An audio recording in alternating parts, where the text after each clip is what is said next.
Hey, Crawlspacers, welcome to our monthly ASM review show where we tackle should you buy Amazing Spider Man this month or not? Well, we bought him.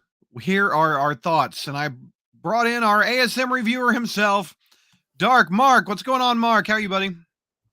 I'm fantastic. I'm right here in the middle of tropical storm Ophelia, but that's not going to stop me from coming in on the crawl space and giving my 2 cents worth for you.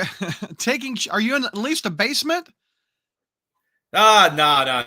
You're at the kitchen table, aren't you? Here in the storm. You're riding the storm at the kitchen table. You're ready for Thanksgiving and a storm at the same time. A cow just flew by just a minute ago, but I'm sure it'll be all right. Maybe they're filming Twister 2 possibly near you. Yeah. Also, we have Mike. What's going on, Mike? Hello, ladies and gentlemen, or should I say gentlemen for right now? Because, there's probably some ladies watching too. So, in any case, how I'm doing fine. Are you saying you're single, Mike? What are you doing? Ladies, are you watching? Mike, here's Mike's. Let me put his email up in his phone. Mark has left. Mark is going to. He's like, no, I'm not joining this. I'm not. Mark is done. Did you really just see a cow, Mark? What'd you leave? What happened? I just had the duck, flying debris, but we're good. Oh, we're okay. Good. All right. I got you. And there are women watching because we're inviting a new female panelist on. Welcome, Christina. What's going on? How are you? Hi. Hello. She was on our call-in show, and she's awesome. So I said, hey, why don't you come on? And you got your Spider-Man shirt out and everything. So very nice. Yep. Very cool. Tell us a little bit about yourself, Christina. How many years you been reading Spider-Man? How long you been an addict like the rest of us on the panel? Well, like I said, I grew up watching the character in the 90s animated cartoon, but it wasn't until I was a teenager, about 16, that I started to read the comics. So, Gotcha. Well, we are going to tackle two issues on this episode. I've got that glass, Mark. It's ASM 301. I've got that glass. That's a good one. Toon Tumblers. Yeah, my son gave it to me. They make a 300 one too. I've got that one too. It's also cool. Sorry. Yeah, I've got a Moon Knight one like that and Invaders one. As Christina, as you all know, I often do a squirrel. All right. Mike, you've got this issue of ASM. Take me through this. Yes. Okay. The black costume's back. Yes. I wonder why. Couldn't be because there's the video game coming out with them featuring them in best costume, could be. Anyway, in any case, so the issue is written, of course, by Zeb Wells and illustrated this time by Patrick Gleason. I believe that, and so we opened the issue up with Peter sitting in a dark room, brooding. He's kind of in, I mean, that should be the first sign that something maybe something a little bit wrong, because it's dark and brooding and there's a storm raging outside. It's almost like he's thinking back to a story from 30 something odd years ago and everything like this. It's like, he's thinking, it's time he's thinking maybe it's time I did something about Craven, something that's just something, there's something there that's ever since I got stabbed with that weird magic spear the last time. It's like there's something happening and everything, and something's definitely not right, because when he's about to sit up, he squishes a spider. Now, granted, I would think that would be the opposite thing of people, because no reaction, but he's going well. And of course, as the lightning rages on, he says he's got the thing. He keeps saying, like, I always kept this thing in the outfit. I never knew why I kept it, but now I think I know. It's because I need to. There's something that's unfulfilled with Garvin Craven, and of course, spoiler alert, it's the black costume. It reminded me like the video game with the DLC. Okay, which one? Which costume? Back in the day, he used to just be in a Foot Locker. Now he's got a whole spider closet, evidently. And in any case, it gets we know it's really things going off the bat, because because sooner after this scene, our new hero, or at least in JR's case, it would be the old hero, Norman Osborn, decides to show up at Peter's apartment. He's frantically there. He's like, he's thinking maybe he's all right. Maybe there's something, it's not as bad as I think it is. And then he finds the tattered remains of the Spider-Man costume there. And he's like, oh no, he's maybe something's really bad is happening now. It's like, he's like, oh no, it's worse than I thought. And then we go back to Kraven the Hunter, or should I say Kraven the Hunter's clone? Because this is the thing we should have to keep in mind, folks. This is not the original Kraven at all. So this is Kraven 27, or has that been 27? What? It's in the 20s at this point. Yeah, it's one of the because remember this is like one of his kids. Yeah. Yes, and so he's Kraven sitting there. Kraven 27 or 28, whatever number he is. He's looking at the photo. He's in his dad's mansion, looking at the memorabilia that's turning around, and of course he gets naked. Oh yes, because this is because Kraven wears no clothes. We got to call back to Kraven's Last Hunt. We have. I know. Yeah, so he's saying, and that's why we have, of course, him having that kind of that Norrish like style there, and he's thinking to himself, why did I run? I shouldn't have ran. And then he goes, well, but I know why I ran, because as soon as I stabbed Spider-Man with that magic spear and then saw his laughing, saw him laughing and everything, I knew that suddenly I was no longer the hunter. I became the hunted. And then he's thinking to himself, but I should be the hunter. So he's going to start to try to prepare. So he starts going to prepare, like I'm going to go on the offensive, but it's too late, because the spider who laughs, as we're going to call him, and the spider who laughs. I mean, it is. Yeah. It's accurate, because like the bat event, and here he is in his black costume glory, sneaking up on Kraven. Kraven thinks he's going to have the drop of him, but then the spider who laughs stabs him with some kind of a tranquilizer thing, who basically drugs him, and so Kraven is tripping on Spidey's homemade Kraven juice at this point. whatever concocted he put in, and then of course he tells Kraven to run. Oh yes, with the run. And so Kraven, in his drugged out state and going through his like back and forth narration, like I'm not going, this whole thing, like I'm my father, I'm not my father, and everything like this. He stumbles through. And he goes to a sewer grate. And because we can't have a Kraven the Hunter story, Kraven's Last Hunt callback without everyone's favorite disease-ridden, nope. Zola created, Armin Zola created monstrosity known as vermin. But not just one vermin. We many have multiple vermins. Yeah. Because remember, what's the plural of vermin? Vermin, vermins, I guess. I read what it was. I read what the thing was like. We have like a bunch of rats, like Congress. There you go. I'll go with it. Mark for the win. Yeah.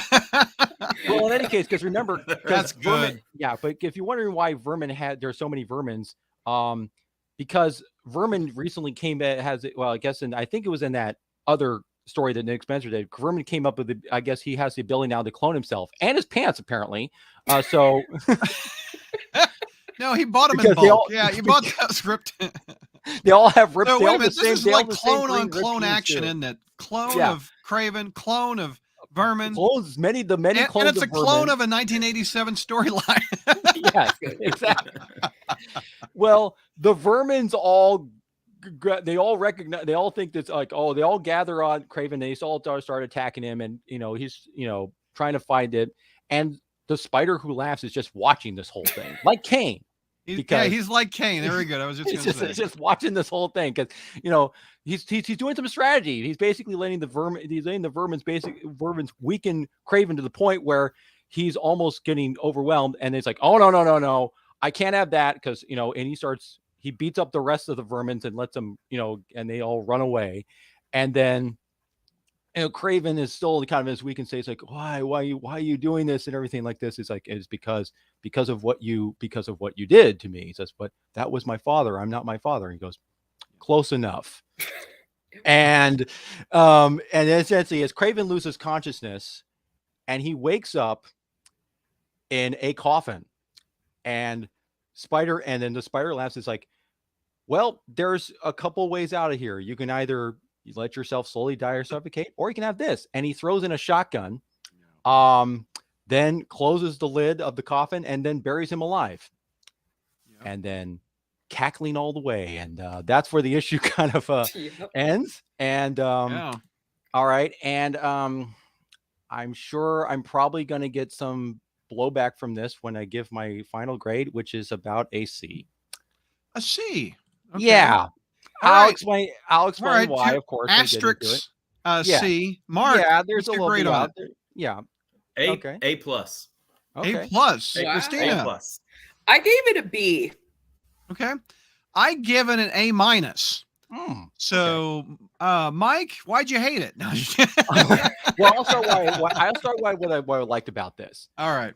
Gleason's art is fantastic. There is no question Absolutely. about that. It is like, I mean, if they do have that's the A part of this whole thing right there. I mean, because it just the way he's capturing the imagery here and the shadows and the way the look and feel of this whole thing.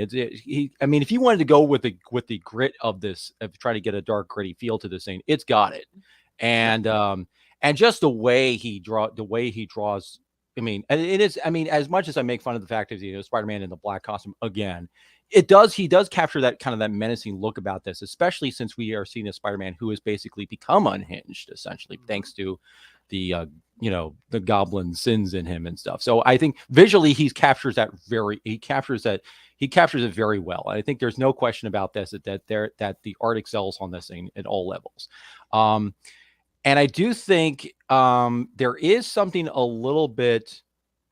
Well, I'll get into it when I get into cons, but I mean, as for a reader, when you're seeing that the end, the end result of how what happens to how he decides to get his revenge, what Spider-Man gets his revenge, it's like, oh, that is very appropriate. And I think some people will also notice, I think this is probably the first time in the Wells run where Spider-Man actually wins without any outside. Well, no, I take that back. He still has to have the Vermins do some of the work, but even so, he doesn't get any. He does not.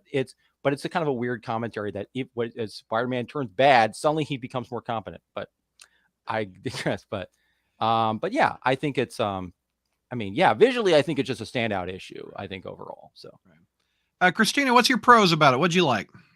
Well, I'm with Mike on this. I really enjoyed Gleason's art. It really does stick out, and I like a lot of the homages it paid to Kraven's Last Hunt.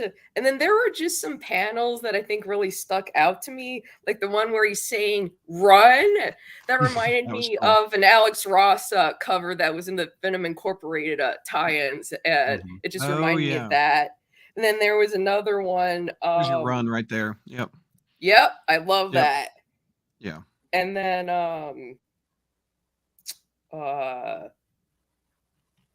it was one on page 7. I'm trying to see if I can pull it up. Let me see. Yeah, the one where he's right behind Kraven, where Mike was calling him the spider who laughs. So because I noticed that too, that it was like, it's like, does this seem like the Joker to me? Because I thought I was the only one that noticed that. So I'm laughing about that. And then I do love the black suit, because that's some of my favorite Spider-Man stuff was when he was in that suit.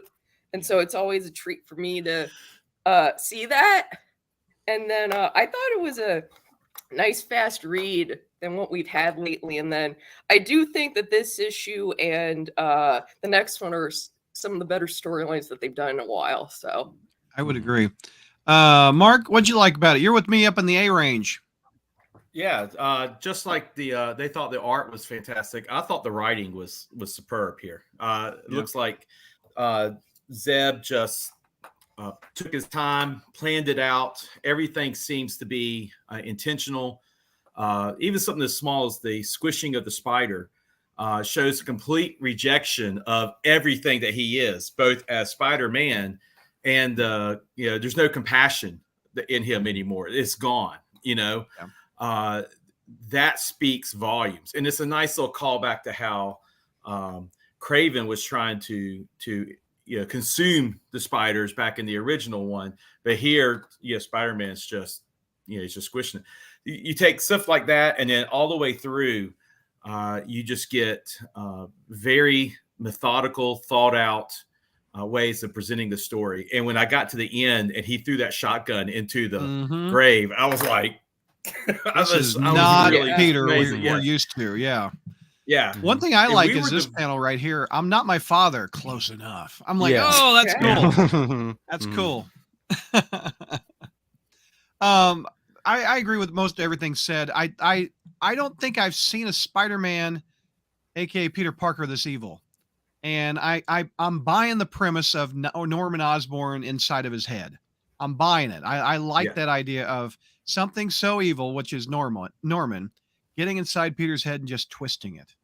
Granted, we've seen it a little bit with Ock doing that inside of his head or stealing his brain, etc. But this, I like. I like to see an evil Peter like this. It's a nice change of pace.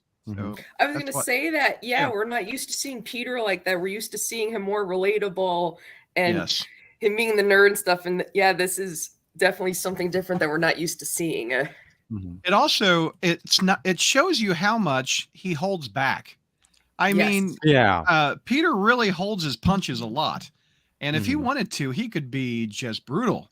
And this is, I think that's a cool other side of the coin to see of Peter. So, we got some chat before we go to cons. Vinkman gave us a super chat and said, thanks.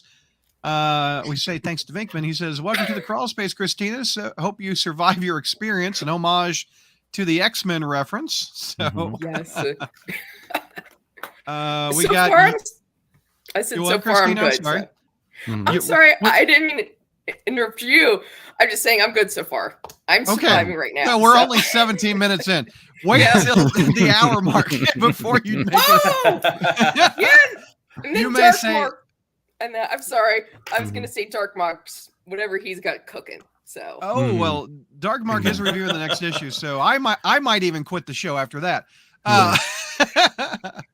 We have Lou with Mike is here. Awesome. Yes. Yep. On time for once. Let's see. This run is terrible. There's no other way to say it, says Adam. Oh man. Evia gave it a D-, B+ out of SoFlo.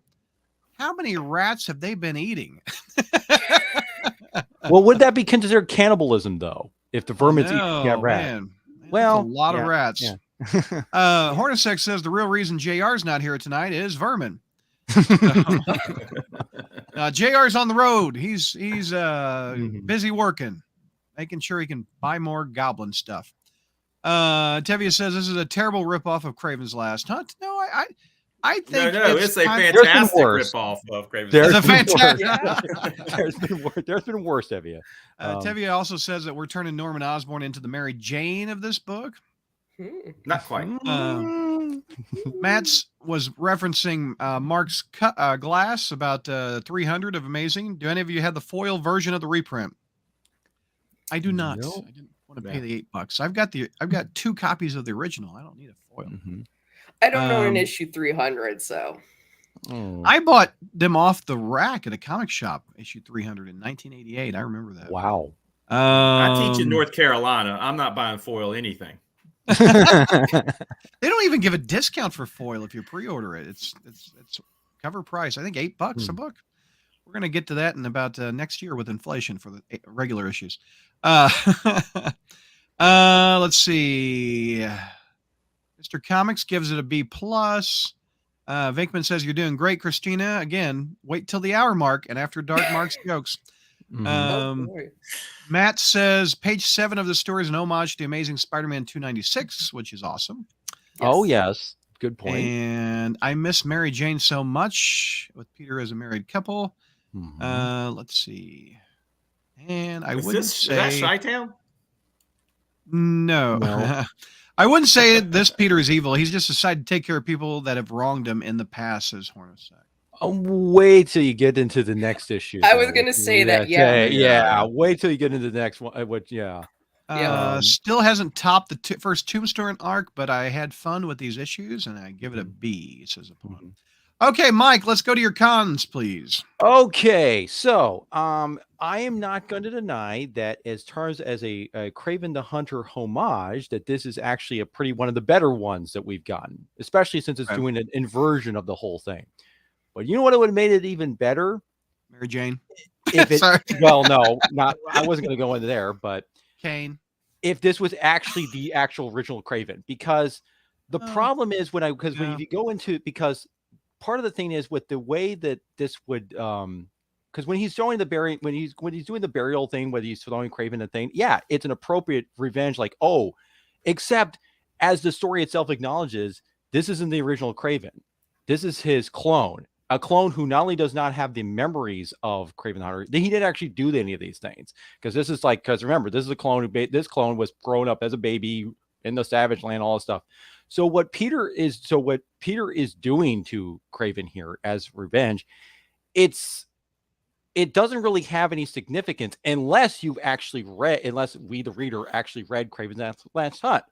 And so this comic expects you to have read that story. As a counterpoint to that, doesn't that just show he's even more evil, that he doesn't care? That is a fair, and he's crazy. That is a fair point. But again, in order for this to be, does he not have the memories?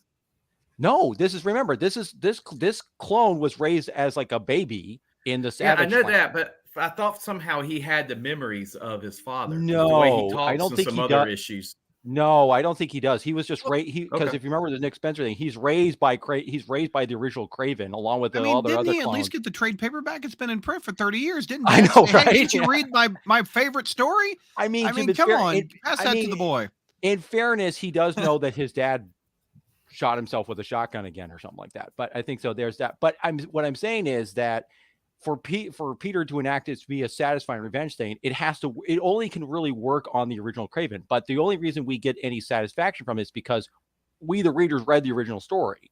And I think it also, while I think it's effective, like as a nod, it plays too much. I think Wells plays too hard into it a lot of times, especially what he tries to do he tries to imitate J.M. DeMatteis's narration style. We got, of course, it's constantly raining like in the original story.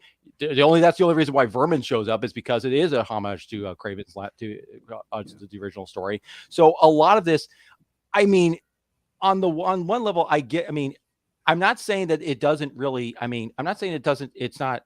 It would be sad. Like I was saying, I think it feels like it would be far more satisfying and impactful if this was the original Craven in it versus just some clone guy. And I think a lot of this only makes sense from a textual standpoint if you've read this story, because otherwise, in story doesn't really, it doesn't seem to have quite, for me, it doesn't really have any meaning for these characters unless somehow they had meta knowledge of the previous story arcs or something. So if that makes any sense, what I'm saying. So I think in some ways that, for instance, it's great that he got Vermin, have Vermin go after, using as part of the strategy, but Vermin doesn't really have to be in this. He doesn't really even have to put the black costume on. He only puts the black costume on because it's cool. It's cool, and it's a dark story. That's it. It worked for me. Right. Oh yeah, and I'm just saying that if you took all those aspects, if you took all that stuff in there, that's realizing that this is not real, that this is relying very much on the nostalgia for the original story, and that this is not actually, this is not the original Craven. It kind of falls apart. When you think of it, for me at least, when you think about that, not to say that this isn't, that he's got that the visuals aren't great, or that he knows that Wells knows the story inside and out about Craven's Last Hunt, because he clearly does. It's just that when you look at those other aspects like that I mentioned, there's a shallowness to it, I think, a little bit, but not, Christina, what cons do you have? You gave it a B+ or a B-? I forget. A B, right through the middle. Right in the middle, yeah. I completely agree with everything that Mike said, because it's not the original Craven. It doesn't pack that emotional punch, and it's like Zeb Wells expects some of these readers to have read Craven's Last Hunt. And I think that for me, I kind of realized where that was going, but some of these readers might just be what's going on that might not have read it. And it's everything that Mike said that just doesn't pack that emotional punch, I think. Enigma wants to know who cloned Craven. Craven cloned himself, says Adam in chat. There was a whole story where I guess there's that. I mean, it's one of those. I think it was one of those Hugh issues, like it's tied into that. No, whatever you got it. that, Huh. Yeah. It's a huh. Tied into the issues. Where he goes to the Savage Land. I guess he somehow gets buddy with the High Evolutionary who helps him clone like a bunch of a bunch of versions of himself, but not like full grown adult versions, but like babies.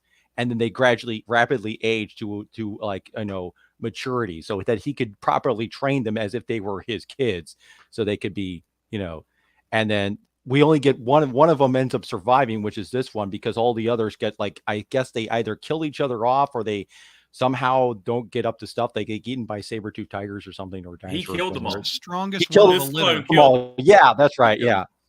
Yep. So Mark, any cons out of you? Oh, sorry, Mike, go ahead. No, that's it. I was just going to say. Okay. Any cons out of you, Mark? Not a single one. I absolutely love this story. I did too. I liked it a lot. I think the people who are giving it a D or lower are they already knew they were going to hate the story because they're not enjoying Zeb Wells. And I'm not saying that's an insult or to dismiss their issues with Zeb Wells, but I think they were already looking to hate it. And so if you're looking to hate something, you're going to hate something. Well, I really disliked that what Madeline Pryor limbo story. I disliked that one. Dark Web, that's what it was called. I disliked that story a lot. Yeah, Dark Web. I honestly, I think I give each issue a fair shake. And when he gets a good one, he gets a good one. I mean, even Dan Slott, when we reviewed Dan Slott for 10 years, I tried to give him a fair shake, and I gave a lot of A's and a lot of B's for his stuff, and I gave a lot of F's. But similar with Zeb Wells, his very first story, Mike, what did I give it? An F? Yeah. I hated that story, and of course, 10 years later, or 15, it came back and bit me and Paul on the ass. Right. I mean, just because you may dislike a status quo, and believe me, there's a lot about the status quo that we don't necessarily like. It doesn't mean that when you have on occasion you have actually, if you get a pretty decent story out of it, you're still going to want to acknowledge it. I mean, even though I'm giving it like a the lowest grade here, a C is not necessarily a bad grade either. It's more like, because there's, like I said, visually seen, I really dig Gleason's art on this thing. I think you can just, that's the strongest thing about this whole issue. What do you guys think about Adam's comment about retreading Craven's Last Hunt has become a lazy trope? I don't think so. I think it's done the right way here because, as Mike mentioned, this is not the same Craven. And so this Craven clone is trying to deal with the fact he wants to be Craven. He wants to be his dad, but he's not, and it's really struggling with it. And now he's having to pay the price, the whole sins of the father type thing. Yep. Go ahead, Christina. Go. I was just going to say that if it's a trope, it's one of the better ones, especially because it's doing something a little different where they're switching up with not Craven and Spider-Man, where he's the one that's hunting Craven this time. So I think that's really interesting. Like we talked about that Peter's not his usual self. So that's the most attractive thing of the book, in my opinion, is how evil Peter is. I think that's just something we've not seen, how much he's not holding back, and he's having fun with it. He liked throwing that gun in that coffin. He liked doing what he's going to do in the next issue. He liked tearing up the suit, tearing up my heart. I almost sang a little NSYNC. Is that NSYNC? Tearing up my heart. Yep. Okay, sorry. I watched the Hot Ones. It's on my brain. I just watched it. Oh gosh. Okay. Mark, are you ready for the next issue? We've got a beautiful looking John Romita Jr. cover on the front. Oh, that is an awesome cover. That is awesome. I love that. However, I got the variant with the John Romita Sr. and Jr. with the Sinister Six on it. That's a beautiful cover too. I don't know what that looks like, but this one is absolutely awesome. Love that one. We don't have the cover haters on this podcast right now. So that's what I'm saying. No cover haters. I got Christina got that one. Nice. Yeah, that'd make a good poster. Right behind JR. All right. We ready? Yes. Well, I saw you flash your I like got my notes here. 15 pages of notes. What's going on here, man? You got a script going. That's all I man. have. I didn't use any, as you can tell. All right, Professor Fulford, let me hear your thesis on this issue. All right. In this paper, I will. No, that's all right. Okay, Randy and Janice are at Harlem Hospital Center. And I know Mike is a huge Randy and Janice shipper. He's often referred to them as Rannis on the show and being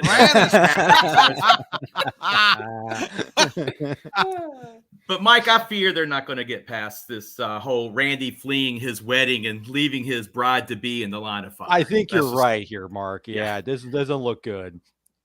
But luckily for them, before their conversation gets too bad, you start hearing alarms indicating that Tombstone is destabilizing due to the fact that somebody unplugged the machine that goes ping.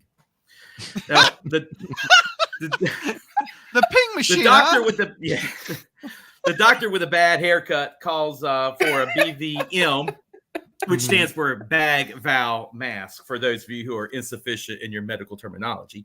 And Randy looks out the window and sees Spider-Man swinging by. And he's having a grand old time, as you can see by the 13 giant ha's in the Yeah. Here, let's just zoom in on them. Yeah. Now, I have a few things before we can move forward on this here, Brad. Okay. We are meant to believe Spider-Man unplugged the machine that goes ping, but that may not be the case. All right. For one, there is a ton of laughter there. That is way too much laughter for just unplugging a machine. You know? This is a gut laugh, right? Oh my goodness. I think I've figured out why he's laughing that much.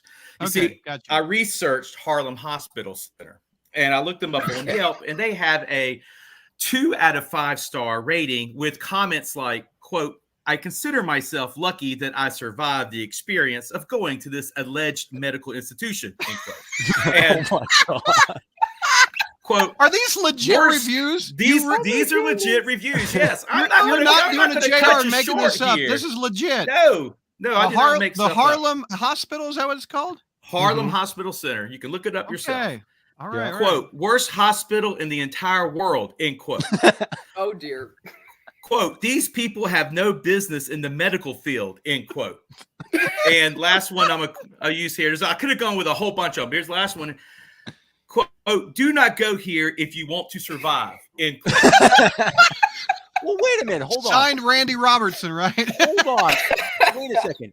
If these people all went there and they survived, and how are they still writing these quotes? They're writing these in hell. One says, "I consider myself lucky," right? And that's okay. So I think it is entirely possible that Spider-Man is laughing because he went there to do something to Tombstone, but then you realize what a crappy facility this is, and he doesn't even have to. Somebody unplugged the machine. So you're saying the machine was already unplugged. So sad. So the machine may have already been unplugged, is what you're saying here, Yes. Okay. Now, if Spider-Man did do this, he may have done it for virtuous reasons, because Randy was he was going down in flames. And so Spider-Man pulls the plug, the alarms go off. He knows doctor's going to come and fix him up, and that gives Randy a chance to let things cool down, come back, and maybe gets a little bit of Rannis again here.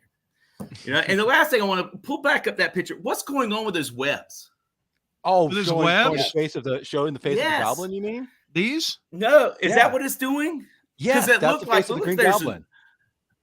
Yes. I don't see it. Is that like one of those 3Ds, like you have to look past it and it comes out or something? Yeah, I think so. Yeah. I mean, it looked like an R, and it looked like an S, and it looks like an M there. And I thought maybe, they were trying to write something, but despite the fact that I'm a high school teacher and someone who gets texts from Chi-Town, I couldn't make heads or tails of all this crap and stuff. So, or like the last issue, he did it because it looks cool. Yeah.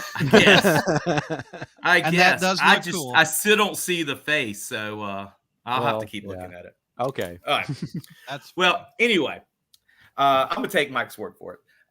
The next page is the credit splash page, and we do have a higher vocabulary level than normal. So I was pleased to see words like imbuing and awry and satiate. That's a nice little touch there. Mhm. All right. Yeah. Those are 50 I cent don't words. I don't give Nick Lowe much credit at all. So I gotta pick out something when he does it right. Mhm. Yeah. So back to the story. Norman bursts into MJ and Paul's house, and Norman, to his credit, is not thrown off at all by MJ's absolutely atrocious fashion sense there. Though I do enjoy the Jeff the Land Shark slippers that she's got on right there, which sadly are not available for sale. I did look them up on Amazon. Oh, don't give Marvel any ideas. They'll do it. And so he sticks to his mission and warns them to leave.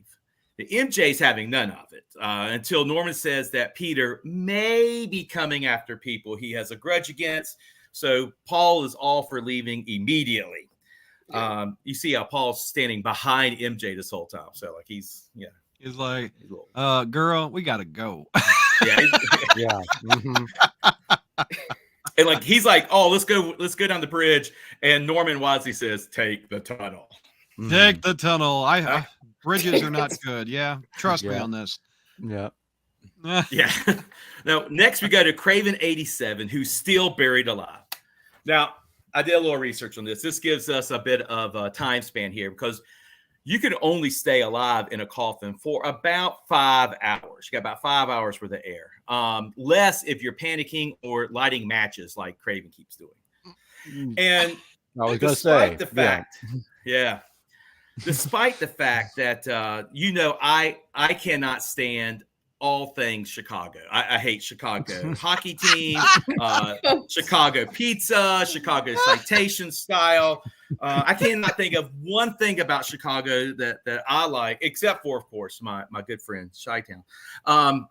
But the University of Chicago, Professor Emeritus Alan R. Left weighs in on, can you get out of a coffin? If you are buried alive, is there a chance for you to survive? And he says, no. But he does say you will pass out soon enough, so you won't have to, you won't have to experience the entire death. But he's a liar, or that he's just works at Chicago University. So because in 2022, a woman in Washington State was stabbed by her husband and buried alive, and she dug herself out and still managed to get him arrested there. So there we go. Real quick, Craven says, will you eat Chicago deep dish? No, I will not. That is tomato soup. That's in the bread bowl. This is nasty. Tomato soup and a bread. Ooh, that's fighting words. I love me some deep dish. Oof. Yeah. Man. But that's not deep dish. Chicago is not deep dish. Fine. Chicago style pizza is not deep dish. It's just garbage. Anyway. Ooh. Well, 49 states like the crawl space. Now, Crave is using up more air with this match, and what he thinks he's going to see, I don't know, but we get some great dialogue in his own mind as he sees his hunter side, which is the orange captions with the black letters, fight with his Craven side. Now, Chi-Town Craven in this case is with the C, and it means cowardly. So we got he's got his coward side. We got his hunter side there. And so I really like this introspection. He's really shaking. This whole thing has really questioned who he is as a person. And I like that. I like that a lot. But he's not the only one doing some deep introspection. Because Norman is sitting in the dark watching the rain. You know it's Norman because look at that hair. Yeah. There you go. Look at that. Look at that hair. There's no doubt on there. And if we have any people in the audience who are AP Lit listeners, you can wow your teachers in the future when the weather reflects your mood or reflects the mood of the characters. That's called pathetic fallacy. Pathetic fallacy. So there you go. Use that in class, guys. We're educating the masses here tonight with Spider-Man. That's right. That's right. Now, Norman's wondering how is he going to handle the situation. He knows what he has to do, but he does not know if he has the strength to do it. And that's when we see a cool, if not proportionally off image of Spider-Man standing behind him. Look at that. You could fit a head of Norman on either side, which would make Spider-Man's chest approximately 60 inches wide instead of the normal 42. But now real quick, Mark, Pete, you know why they did that? yes. Because it looks cool. Yes, It does look cool. It does look cool. does. Yeah. It looks cool, man. I do like that there. I do too. Peter casually asked Norman if he's seen Paul around. Yeah. I was like, I love by the that. way, have you seen Paul? I'm assuming they're in Paul's apartment or something, I guess. I don't know. Well, it's actually the house. It's actually Aunt Anna's house because Paul and MJ have been staying there. So yeah. Okay. I didn't know that. Anything. Nice. I didn't know that either. Mm-hmm. All right. Now back to Because Aunt Craven. Anna's locked up because she Yeah. messed around with nuts. or something. No, yeah, she went crazy. Yeah. Maybe we can get Hulk, Anna, and Golden Oldie Aunt May together in the team. Oh, they fight over Twinkies. A limited series. My. Yeah. All right, back to Craven. He's still in the ground, and he's still lighting more matches. All right, now back to Peter and Norman. Hold on, and let's Craven, see 'cause now the we've got matches. them all together. There Somebody you go. light his fire right there. There you go. Yeah. Boom. Okay, back to Peter. Okay. All right, so back to Peter, Norman, and then we have Craven also. So we get them all going on at the same time. Craven obviously did not read Professor Alan R. Left's viewpoint about the futility of escaping a grave, and he's trying to break his coffin open. While Peter starts beating the living snot out of Norman after Norman tries to say that they are friends. So Peter reveals he has not forgotten Norman chunking Gwen right off the bridge. Green Goblin starts talking to Peter, which is awesome. All right, and we get the feeling that this whole idea of Peter finally being able to get back at those who've wronged him is a real Dr. Jekyll, Mr. Hyde type scenario. This is releasing what Peter would like to do if he had no restraints and morality. So those things are gone. And so now it's going, this isn't just him being controlled, although the Green Goblin is suggesting and doing things. This is unleashing Peter, the side that he keeps repressed. And so the disturbing part here, it's not that he wants to toss Paul off the bridge, because practically all of the Crawlspace audience would like to toss Paul off the bridge, but that he wants to see MJ try and fail to save him. That's where it gets like really disturbing, that we see there's some pent up hostility that Peter has towards MJ for all of this.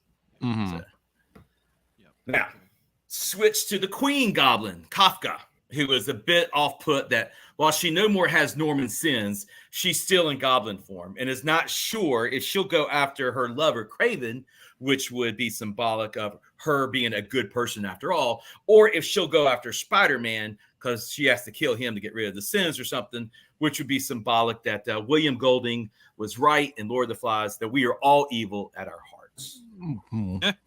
This is the Back to Chicago Craven. guy? The Chicago guy says we're all evil? No. William Golding wrote Lord of the Flies, William- English author. Okay. I thought you were going to blame Yeah. all of us on evil in Chicago all together again, too. No, that's not No. going to be next. Chicago is just a pit of, a abysmal pit of despair. But anyway, God. back to Craven. He's still on the ground, and he's run out of matches, but he's seriously considering the rifle option. Back to Mary Jane and Paul. He's griping about traffic in the tunnel, saying, "Oh, I should have taken the bridge after all." When all of a sudden we get an allusion to the famous doom, doom, doom, and instead it's boom, boom, boom, and we Spider-Man bursts through, throwing little mechanical spiders everywhere.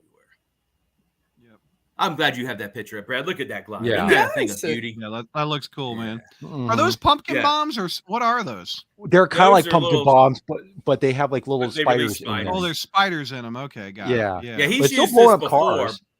but now they're black, and this glide. Yeah. So this is what I love about here. Spider-Man didn't just go get all these sins and go crazy. He took some time. He went back to a lab. He created a new glider. He's riding underneath it. He painted all his little spider pumpkin balls black. I mean, this is great. He took some time to do this. This is Hornacek wants to know, is that bug on Spidey's back? Is that the bug go bad?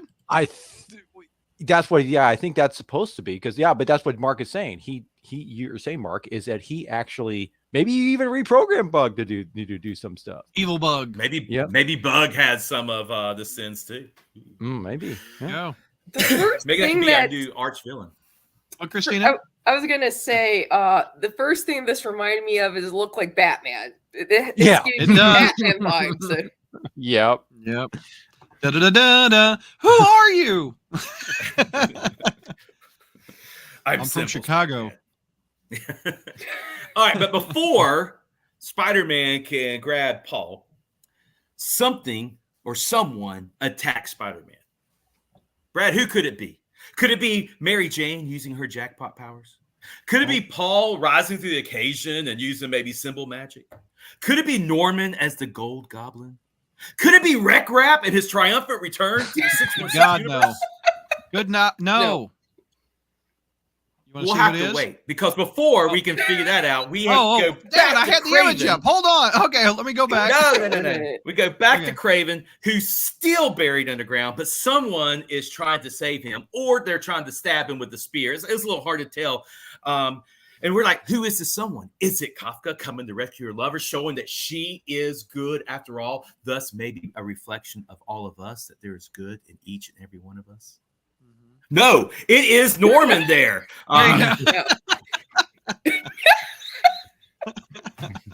Because Kafka's off in the she's off in the tunnel saving Paul of all people.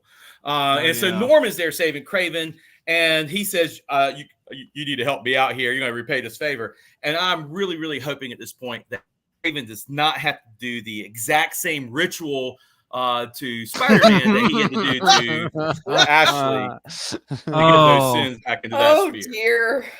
A lot more nudity on Craven. You don't want that. Yeah. Yeah. All right. Man. Now. All right. Let me get the other panel. Okay, I'm ready for you. I'm ready for you. The story usually ends here. But the issue is not over. Hold on. We got to show Kafka. There she is. Oh, okay, yes. Yeah. This is not. We didn't see her yet. There you go. Mm-hmm. All right, there you go. The story did not end here. Okay. The story ends here, but the comic doesn't end here because we have a letters page. And you know me, Brad, I am always happy when a fellow Crawlspacer gets a letter printed in a Spider-Man comic book. And look, here's Bruce living his best life. And Bruce is in the chat. Bruce is right here. He wants to know a question. How did Norman know how to find Craven? I was gonna ask that same. I was asking myself that same thing. You read my mind, Bruce. But good question. Yeah, I guess it's possible that Peter told him before while they were sitting there in Anna's room. Maybe next issue we'll find out. Okay, but it's cool to have Bruce in the letters pages. Yeah, look at him saying the return of Wreck Rap, 3 exclamation points. I told him about this in chat. I'm like, you're the one that likes that Wreck Rap crap. Me too. I mean, that's how you get your letter in there, Bruce. You like crap with Wreck Rap. Oh my! Now I'm giving him a hard time. But that's only one. He's not the only Crawlspacer that got a letter. Can you scroll down on that a little bit there? Yeah. Who else got one? Look down here. There you go. Whoa, go back there. Well, that's the bottom. Right there. At the bottom. Richard Lopez Gonzalez. Now, you guys might not know who Ricardo Lopez Gonzalez is, but I did some study because I was reading this letter, and it's whining about MJ, Peter and MJ need to be together. I'm a fan, and he's whining all about it. I'm like, dang, this writing sounds familiar. This writing sounds very familiar. And so I started looking. Obviously, Ricardo is the Spanish form of Richard, Peter Parker's dad, right? And Lopez, which most people don't realize, is the Spanish form of Parker. Now, where does Gonzalez come in?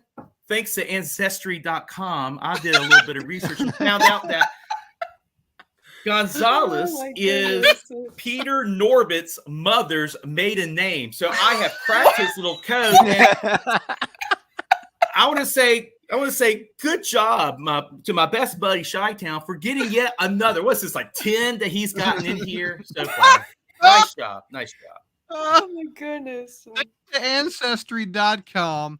Wow. Chi-Town got another letter in the letters pages. Congrats, Chi-Town. Yeah. I know, that's crazy.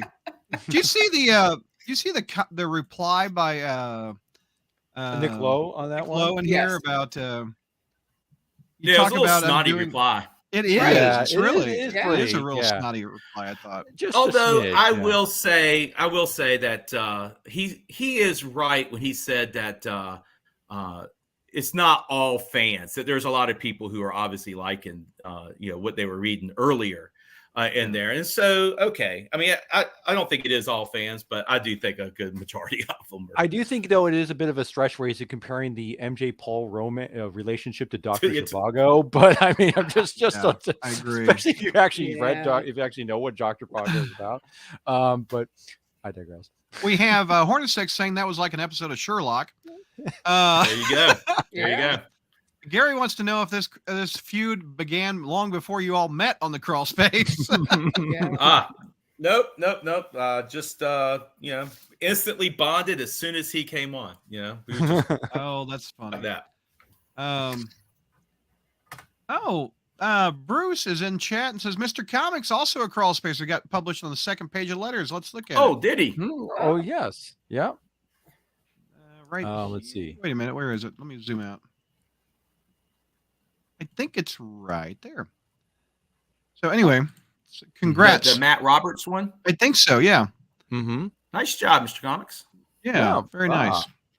So lots of crawl spacers in there. I need to write a letter. I've never written into a comic with the exception of when Secret Wars came out and I said I want more toys. And they never. Well, here's what we need to do. We Yeah. need to challenge every crawl spacer to write a letter, and we need to pick a word that you're going to somehow seamlessly use in there so that when it pops up, we'll recognize it. What Deep word dish can we pizza. With a hyphen. Deep dish pizza. Yeah. There you go. All right, there's your There you challenge. go. We got both letter writers in chat watching us right now. So what's up, Matt? AK Mr. Nice job, Comics. Matt. There you Yeah. go. Congratulations. Also, The Sarah's in Mr. the Comics house. Hi, 89. Sarah. Does that mean that he had 88 other clones that he killed? Oh. Take that? Are you gonna quote Peter David on that joke because he did that when he was on? Remember it was Venom 654. Mr. Comics 1? No. Mr. Comics 2? No. Mr. Comics 3? Gary in the Frozen wants to know how you write a letter. Well, I meant.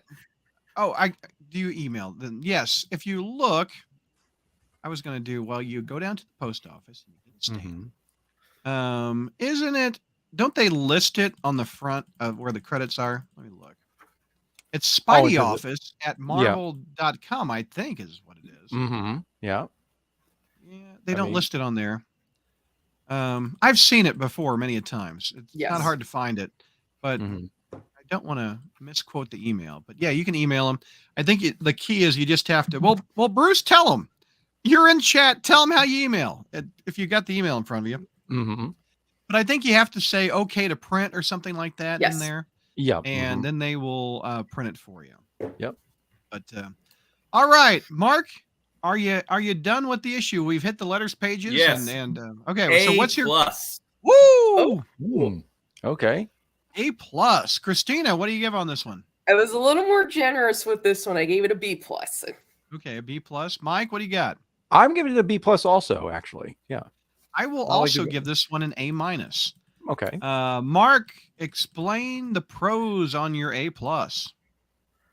Well, I love how Spidey both wants to do this and doesn't want to do this. You can tell, like that one scene where he's just like, scratching at his face. He doesn't want to do this, but this isn't just him being controlled. I mean, we've seen times where good guys are bad guys because they're being mind controlled. He's not being mind controlled. Exactly. He's just being let free, with no restraint. And I really like that. And I like the pacing. This felt like a long comic because we kept switching back and forth. We didn't stay too long on anything. And I mean, I think this whole arc's only 4 issues. We're already halfway through it, which thank goodness, because they could have drugged this thing out for for the big 950, or whatever, special. Right. They're dragging out the gang war thing. That's what they're waiting. Yeah. That's what they're going to be holding up to it. Yeah. Everybody gets a mini series on that, even Chi-Town. But this we just dogging the guy. He's not even stories. here. I feel so bad. Anyway, he's here. He's here in our hearts. Oh, okay. I get you. Anything else, Mark, on the pros? I'll stick with that. I just had a fun time with it. It was just great. I loved it. I think I was going to build off what Mark said about this. I mean, the thing is about the whole thing with Norman Sins and everything that has been purged from him. I mean, we've seen variations of like how how does this even work? Because I mean, because is it supposed to be like, is it supposed to be the evil? Like, is evil? It's supposed to be the evilness, or is it supposed to be because sometimes it turns Kafka into goblin stuff. The way it's set up here, it's almost like it's a demonic possession in a sense. Like it's almost it in a sense the way it's set up here. It's almost like it's given Peter almost dissociative identity disorder, and that one of those identities is the Green Goblin. I know some people. I think JR, if he was here, he'd say like, well, that's not how the Green Goblin works and stuff. But I think in later writers have made it so it seems like that. So I like how we have that. It's actually makes it clear that this is not just Spider-Man turning evil. It's more like he is almost possessed by another person, essentially. I think the only thing they didn't do right with this whole Norman Sin thing is Norman should still be an absolute jerk, even if he's trying to be good. Oh, yeah. And I think we got hints of that, but I just don't think Wells feels comfortable writing Norman as a jerk. Right. I mean, you get that sense in the Gold Goblin miniseries where you still get that sense that even though Norman Osborn is good, he's still kind of nuts. I mean, he's literally still talking to Gwen Stacy and stuff like that in that series. I wish that was still around. I like that. Yeah. And speaking of, and speaking of which, I do appreciate that we're getting this thing of having of the role. Like, I think what Wells is doing well here is showing the role reversal now of showing basically having that Norman Osborn is suddenly now becoming the good guy and Spider-Man's the bad guy. So we have it's like flipping the script essentially in this sense. So so I like how they're showing that contrast there a little bit. I think that plays it up pretty well in the sense that, and especially with that that scene in the house where he's basically after Spider-Man beats the crap out of him and saying how Norman acknowledges, no, I still feel that guilt every single day, and he's thinking how there's no way he can atone for it even then, and all the things that Spider-Man's going to do to later on to his village. I like the things like, I'm going to throw Doc Ock in a nuclear reactor. I'm going to actually feed Venom his own brain and everything like this. All the nice little colorful touches he wants to kind of do and everything. And so I think it plays up. And again, the art's fantastic. Yes. Again, once again, even with that super enlarged, chest, Spider-Man in some of those panels again, but it looks great. Visually, looks cool. Yeah. Oh, Christina, what do you got for pros? What'd you like? That one panel you just had up. That's one of the coolest panels in the book. If I'm allowed to swear, I love that he beat the shit out of Norman Osborn, basically. I do love it that when he was doing that, he was basically getting out of Norman Osborn. What's the word I'm looking for? Him living with himself for what he's done to Gwen and stuff. He's like forcing him to confess of the guilt that he has, and he should be more atoned for it. Yeah, they didn't show any remorse for what happened to Gwen and stuff like that. I just loved him doing that and seeing that and stuff. So I thought that was really good. What if he made him confess about the baby? And you even killed my kid. Woo! Oh yeah, that'd be deep. Anyway, anything else, Christina? Anything else you liked? Well, that was a lot of what I liked seeing was that I thought that was really job well done, and I said the art in this issue as well. So, I like the thing that Mark made fun of with the ha ha ha ha ha. Yes. Yeah. That. I mean, I'm always a big fan of intros, and the intro has to grab you. Like if I'm writing a paragraph or something, I always try. It goes back to my years as being a reporter. I always try to get a good lead, and this is a great lead of the issue. I know they write these for the trades, but you got to start this comic strong. And Spider-Man pulling the plug on one of his enemies about to die is a strong lead, and that makes me want to read the issue. And that was a very cool way to start the story. Something else I just realized about this. Yeah. Okay, remember that one? I think it was a Gleason cover he did with it, where they have the Spider-Man mask done in the webbing. Yeah. And then you got this, where you have in here, you have the goblin face done in webbing. Now it's like, so it's a call. It's a nice little call. It's almost a callback to that one cover there in a way, and especially I guess it kind of looks like a goblin face. It is. That's because especially with the eye, you got the full moon is an eye. You got the hat thing there, the pointed chin stuff. But but it's again showing visually that again it's indicating. Let me zoom out a little bit more. Yeah. This is like a Rorschach test, but I see but it's the goblins. Yeah, there's but it's the showing chin, there's the nose, there's the eye. I see a butterfly. You see a butterfly. Yeah.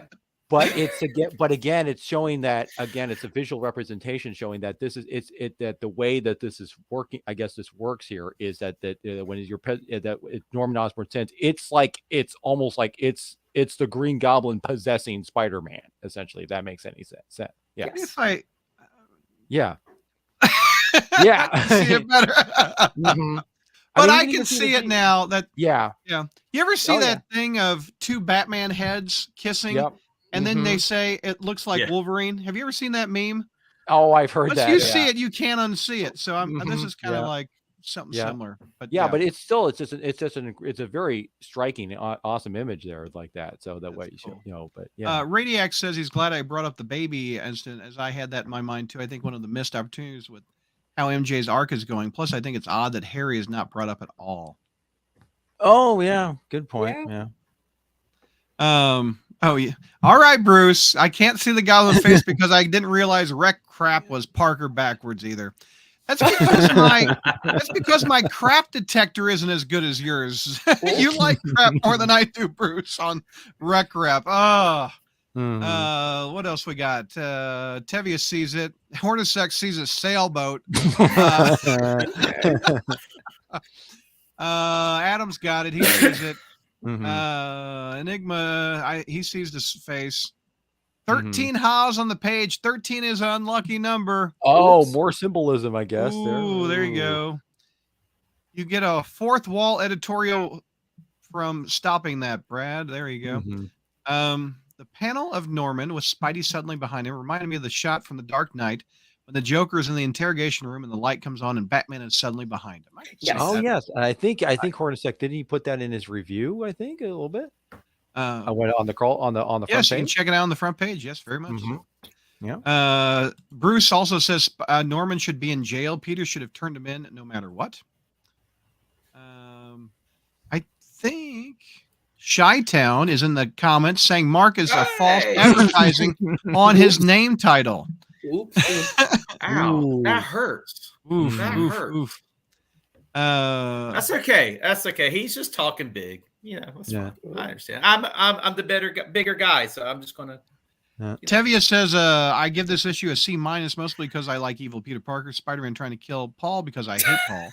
And I want to succeed so we don't have to deal with Paul ever again. Gear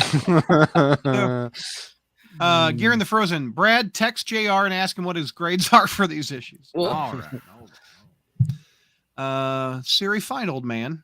No, I'm sorry. All right, hold on. I will do it. Let's see what JR's grades are. The internet wants to know your grades on the last two ASM issues. But the other question is, did he actually read them? Oh, he did. Do you see that cover? You see that cover with Norman on it? The old man read it. He did. Oh. All right, Mark, we haven't got to the cons yet, have we? I don't think we did. No, we haven't. But before we get the cons, let me throw out a possible prediction here. Okay. So in the original Kraven's Last Hunt, it was Mary Jane that brought Peter back, right? I mean, it was the thought of her that brought him back.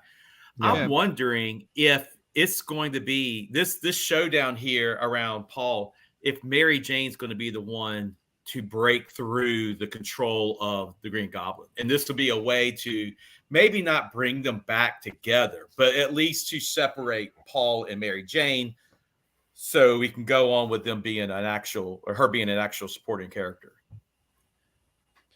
Well, she's got it. Well, she could. Does she have her jackpot powered watch though? I hope not. Because I'm wondering because I mean, I'm sure she does. If you've got Spider-Man coming after you, you wear the watch. I mean, well, but we also got because I'm hopefully your other prediction about that Norman and Craven aren't going to start doing that little ritual doesn't come to pass. Oh God. JR or she uses the JR says haven't read them, and which is so you're right, Mike. And also Hornacek says the tech should say lose my number, Douglas. So Mike, what if she uses it and it comes up all skulls and Paul dies? Oh, well, that's the. I mean, well, I think Tevye the skull. love it. Yeah, I mean that three skulls thing's got to come up sometime. I mean, at some point. Who knows? But, Adam, she did. She can't get past that. Yeah, she did appear as Jackpot in that Black Cat thing where she used her little thing. I don't think she was called Black Cat, but Black Cat. She was not called Black Cat in the Black Cat miniseries. No, she was she not didn't have called a code name Jackpot yet either. Yeah. Go ahead, Mark. What else we got for cons? So cons. Yeah, the onomatopoeias. They're rather dull. Crack, thud. We could have done better than that.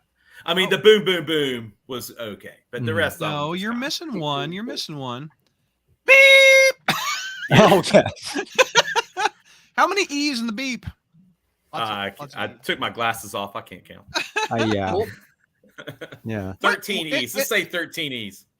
In your opinion, what is the best onomatopoeia you've ever seen in Amazing Spider-Man? If it comes to your mind, one of your favorites. Oh, it's the one from Dan Slott. The hang on a second, let me pull that up. I have it on every review. Here we go. Let me get my glasses on for this here. BLRKBQRKPQRBLNB. What?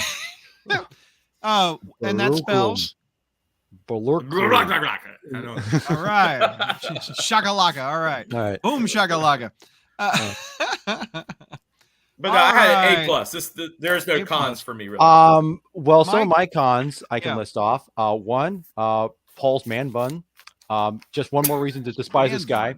Here, hold on. Before you move on, let's take a look at the man bun in question. Yes. Ooh, it just makes it just for whatever reason they decided. I guess they figured he can't have the first he had the Abe Lincoln beard going on with just short hair, but then they decided no. Ever since that we got the dead language, now they decided. I guess Gleason decided we got to give him a man bun now, which makes him even look like more of a pretentious douche.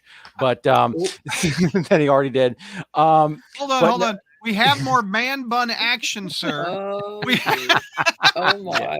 Yes. Dude, let's get a female perspective. Christina, is this just a turn off? If guys have this, do women just say bleh? I mean, I wouldn't mind if it was down, but I don't know if it makes a difference with the man bun. Especially with a character that's not really all that popular that everybody wants to get rid of. It's like, if it was somebody else, that'd be probably another story. So, but I mean, with the glass, it's not the man, it's the glasses and the beard. It's like, oh yeah, you look like some kind of like you're kind of like you're a hipster college professor is what this is going for. And don't you love it? A bald guy's asking about hair. Sarah is in chat, says in all caps, she's yelling at the panel. Man buns are in, guys. Hello, I am here. Hey, to each his own, I suppose. No, but the other thing is what I was going to say was there was a couple things that one, I think that thing, even though he's pushing back the Craven and the coffin thing, I think the thing is that went on a little too long. It kept repeating itself a little bit where he's trying to get, I'm not my father and everything.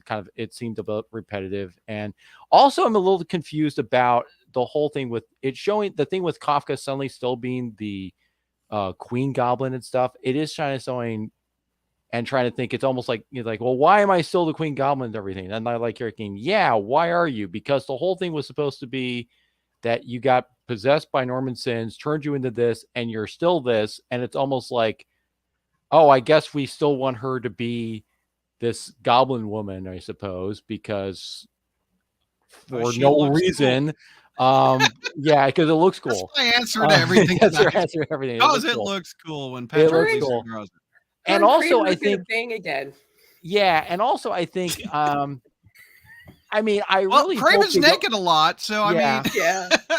I really, and the thing, I really hope they don't try to backpedal this thing. But when Spider-Man's carpet bombing the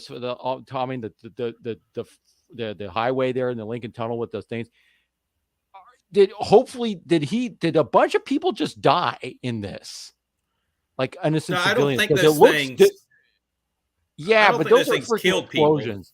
But those are explosions and everything. That's like, you can kind of question a little bit of stuff like this, but I think it's definitely, I'm wondering if this is going to be one of those things. Is it going to, I'm kind of a little bit trepidatious a little bit in both ways. It's like, oh, you're just going to hand wave this as like, oh, well, this is not real Spider-Man. What is this around Mary Jane? Is that blood or fire or what is those this?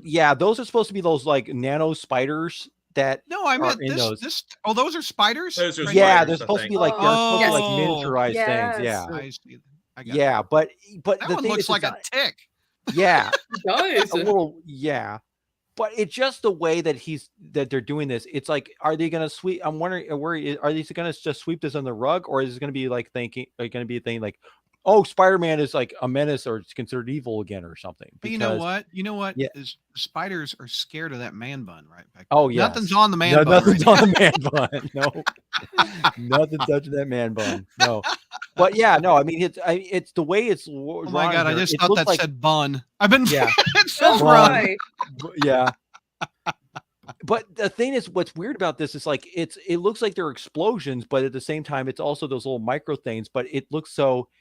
It's like, is he killing random civilians here? And if that's the case, how do you even go back from that?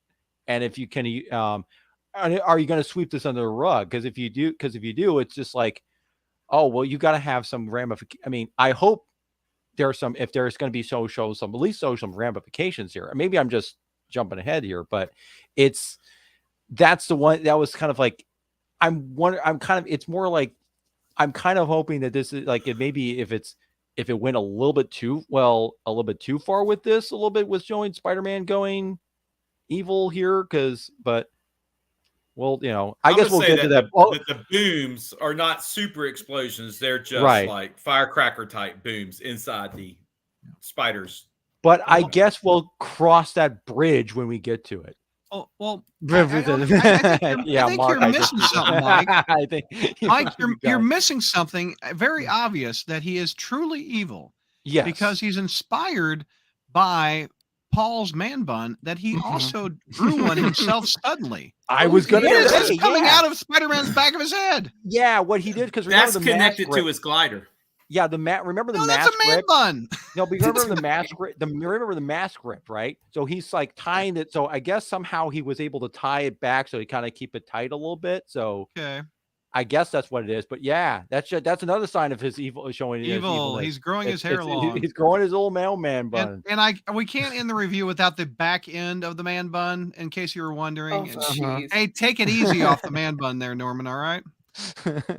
Okay. Oh, Adam's calling it man tail. That's just gross. It's man tail. All right. Sarah is warning me to please stop hating in all caps. Yeah. Mary says, Mike, we know you're an excellent predictor at how these things end. What do you predict will happen? I think Norman turning back to Goblin is too obvious, and Wells likes messing with expectations. Mm-hmm. Well, let's see. Yeah, if you wanted to really kind of subvert this, and maybe Norman thinks that, oh, I've got to reclaim the Goblin sins or whatever it is, right? And I guess we have to try to, somehow these things that somehow get purged, and then Norman thinks I'm going to take him back in.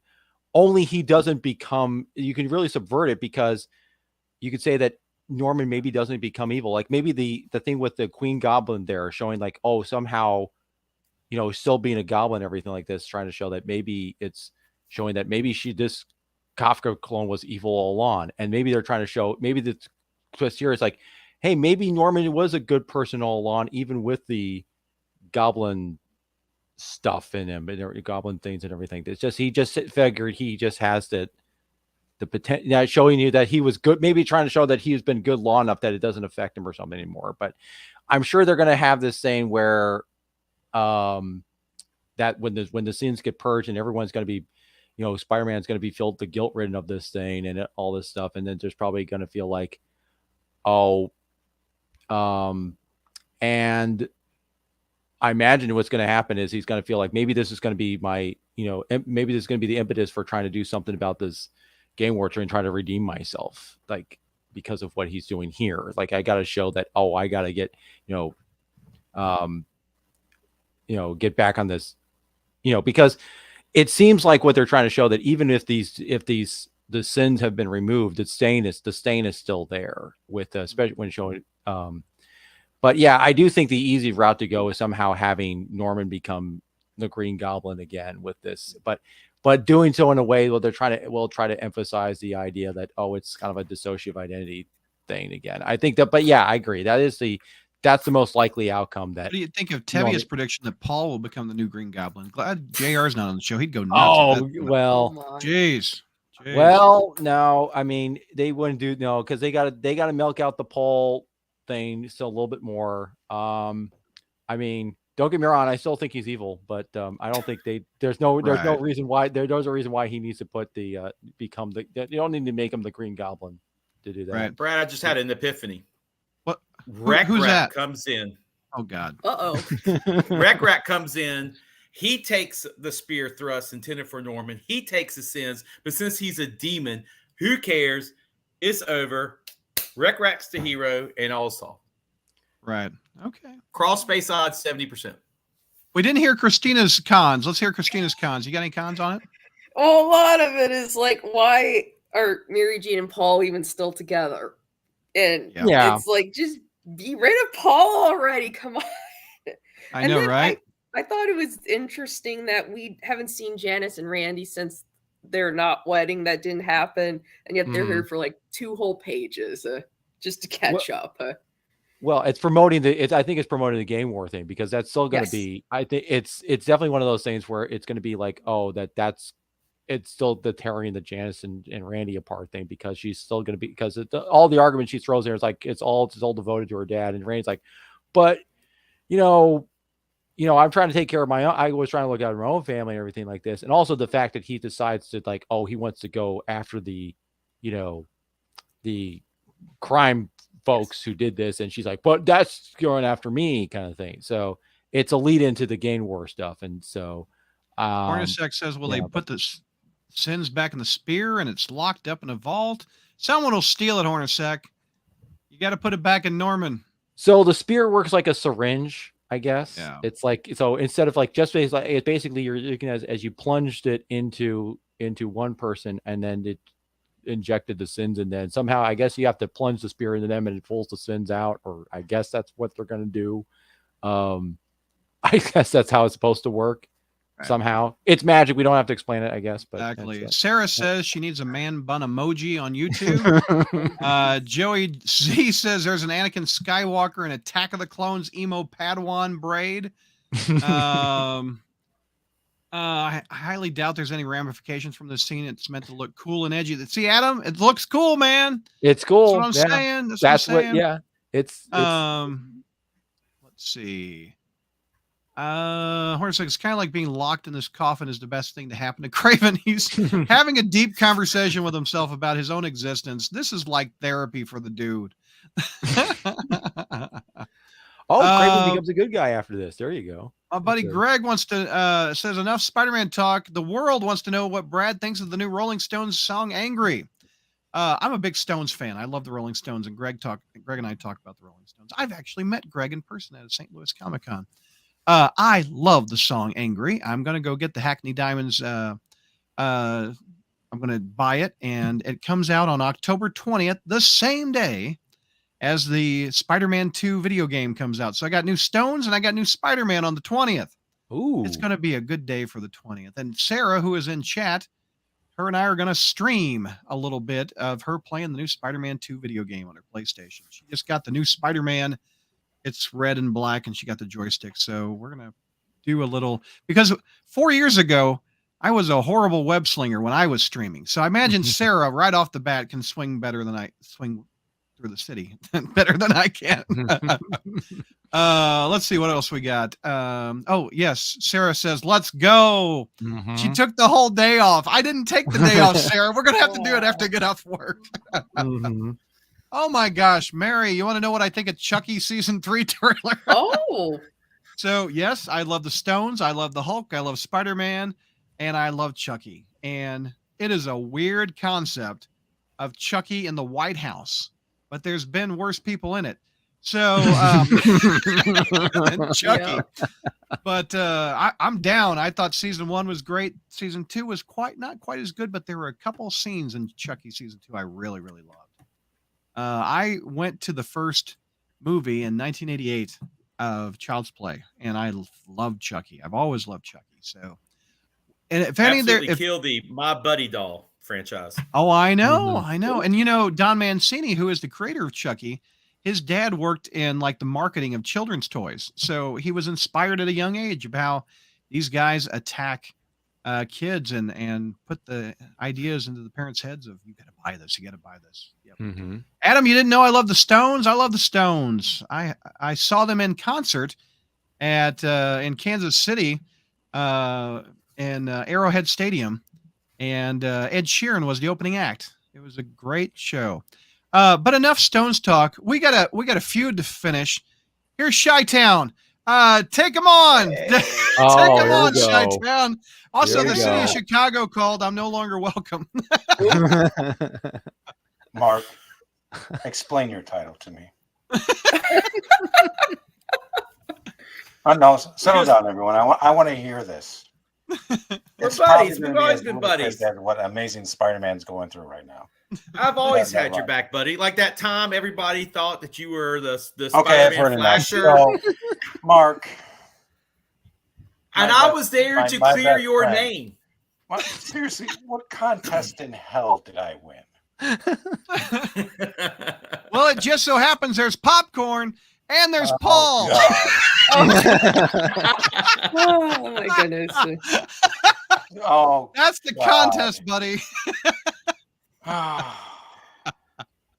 There's your girl that you don't read anymore. So how's Amazing going? Is Mary Jane still with Paul? Yes. Well, yes, she is. Yes. Still together, is baby. Norman Osborn, Spider-Man's #1 nemesis, both as Peter Parker and Spider-Man, is he good now?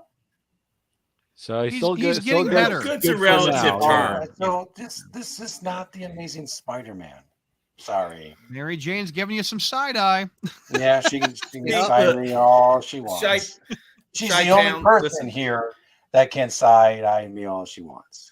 Chi-Town, you missed my review. You came in at the end of my review. You missed my review. Go back and watch it, and you will understand why this is A+. All right. Paul's looking at you, Chi-Town. I'll punch him in the face. I don't know. Ooh. It's the man bun, isn't it? I mean, it's so it's. I mean, we have. Mike, how you been? I'm doing fine. Yeah, good. I'm doing okay. I'm surviving. And Peter, this is Christina. It's her first show. Look what you guys did to her. I told you. Christina, do you like the book that's going on right now? I do. It just, some issues are good, some issues are mad. It just depends. Like most issues are bad, and don't let him bully you, Christina. In there every now and then. Christina, get down! Quit trying to bully her.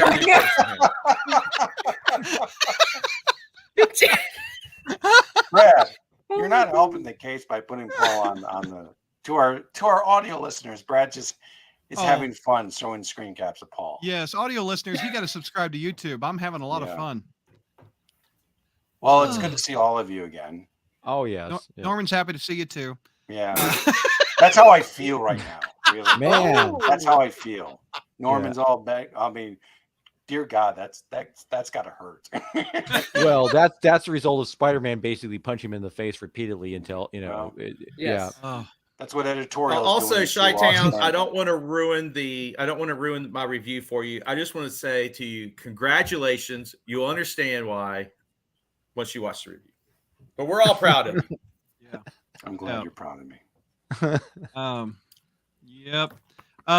You know what is it that Stephen King does for a Richard Bachman? Is that right? Is that yes, Richard Richard Bachman was his a synonym.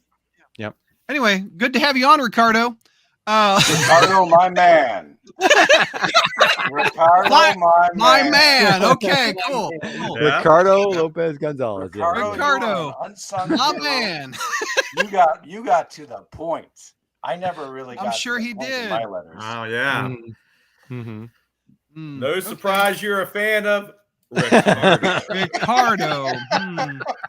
Yep. Oh, Mark, you are my best friend. All the time. I'm glad they're using 2 fingers and not other ones. Okay. Yeah. Anyway, let's wrap this up. We got a few more comments. Let's see. Enigma, you can't be trusted, right, Shy? Ooh, man. Brad, also don't want to remind you, but Jack McGee from The Incredible Hulk. Yes, he was in the first Child's Play movie. There's a Hulk and Chucky connection. I know, Matt. Poor Mr. McGee. If Josh is in the house, Christina, thank you for putting up with us. I'm sorry, Christina, if I give you a bad. I'm sorry, Mark gave you even worse impression. Chi-Town is surrounded by comics he hates and Dark Mark. How is he surviving? I'm in the basement now. Help! Get me out! I was kind of wondering where you were because you look like you're in like basically in a hostage situation there, Chi. That's right. Yeah, because this comic is holding you. The comic. Exactly. Adam says, Peter, you're not missing a damn thing by not reading. I'm not. I gave this one an A, man. An A minus. I gave it an A minus. Adam, did you listen to my review? I mean, and if you didn't, Adam, that's okay too. That's okay too. Chi-Town coming in like Peter with Norman Sins. All I need is really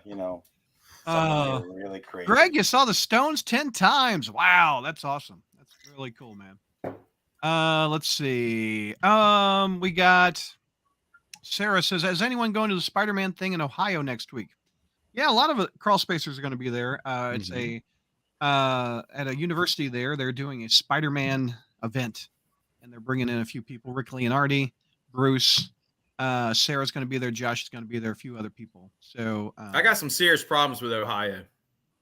Oh, jeez. Oh, God. I just lost a state. Don't make me lose 2 tonight, Mark. Well, technically, Brad, you lost a city because Chicago's not all the I got state nothing against Illinois. So Illinois hates me, man. Because of Mark, what he did to Chi-Town today. Now, if you mentioned something about Detroit, then maybe I can understand. Let's just stop. Hold on a second. Mark, even Adam's like, damn, Ohio too, Mark. Yeah. Oh, on their license plates, they have first in flight, but that's North Carolina's motto. We were first in flight. It was flown here at Kitty Hawk. They're a bunch of losers up there. Let it go, Dark Mark. Never. Josh has figured out. I will take that to my grave. Peter, blink 3 times if this is true. Chi-Town is locked in Dark Mark's basement with an internet connection. That's right.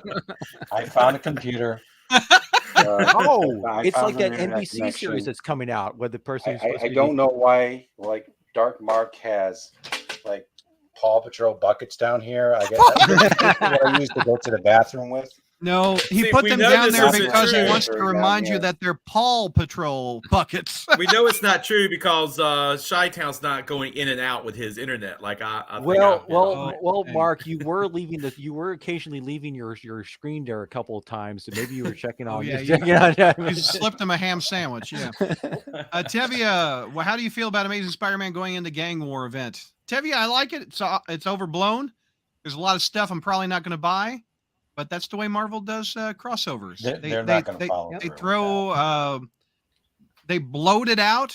If you read the main story, you're usually good. There's usually not much that happens in the side titles, with the exception of Gold Goblin. Gold Goblin was very good. Yeah, it was better than the main story of Dark Web, honestly. Well, that's a low bar. It's very low bar, but I like street level stuff. I like Spider-Man and street level stuff much more than I do Limbo and outer space and all that stuff. Dark Mark is holding him captive. Silence of the Lamb style. My gosh. It's got dark quickly. Tevia says, Chi-Town, how do you feel about Amazing Spider-Man comics going into the game? You already read that question. Oh, it really? We have to know. Don't answer that, Chi-Town. Well, I want it's the editorial mandate. I'm going to because there is an editorial mandate. Thank you very much for saying it, so I wouldn't have to. But you're not picking it. You're still not picking it up. Yeah. This event is just, they're not going to follow through. They're not going to follow through with the event or anything else. Just like they did so well with Dark Web and What Did Peter Do event. And the Dr. Octopus one, that was pretty cool, but yeah, they're not going to follow through. All right. Final thoughts. Christina, will you come back again? I guess that's my final question. I would love to come back again. It was fun listening to Dark Mark's take on issue 34. So I'd love to do that again. That was great. Sweet. Well, you got an invite. You're welcome. So you did great. Yeah. Mike, final thoughts. Well, I am surprised that the most controversial thing that I've ever said on this show was criticizing Paul's man bun and pretty much angering anybody who apparently, I guess, likes the man buns. I mean, I thought that was a universally despised thing, but shows what I know. But just go in on yes, it. There you go, baby. Yes. Close up on it, Brad. Yeah, just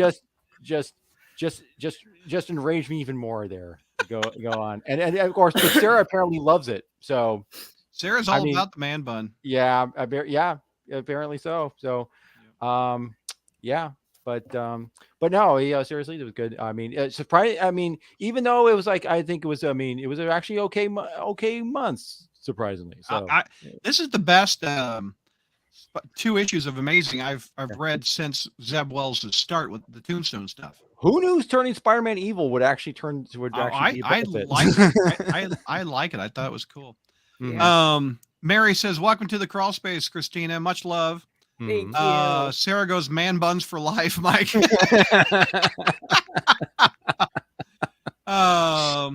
Enigma, just cut your hair, Paul. Final thoughts, Chi-Town, of the 15 minutes you've been on the show. What do you think of the episode? Mark, can you bring me down some dinner now? I mean, Mark should do that little trick where you walk and you like go downstairs. these issues, and you're not even feeding me. I've been taking a leak in a Paw Patrol bucket. Okay. Once you read the issue, we'll talk. This is what I'm doing for you, Cross Spacers. I am not reading this, and I'm starving down here. Are you reading any Marvel? If you stopped Amazing, are you picking up anything? I did read Rogue and Gambit for a while. That was fun. Oh. And I did read. I gave Miss Marvel a try. Okay. Did anyone pick up Daredevil? The relaunch of Daredevil yet? I don't know. Oh. I haven't read the relaunch issue yet. I just it's actually pretty. I hit it when it comes. Yeah, Marvel Unlimited. Yep. And last but not least, Mark, your final thoughts. Christina, welcome to the Crawlspace. Brad, Mike, always a pleasure. Thank you. Yep. That's it.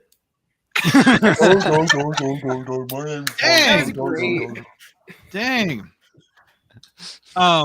Anyway, Mark, you always bring the funny. I appreciate it.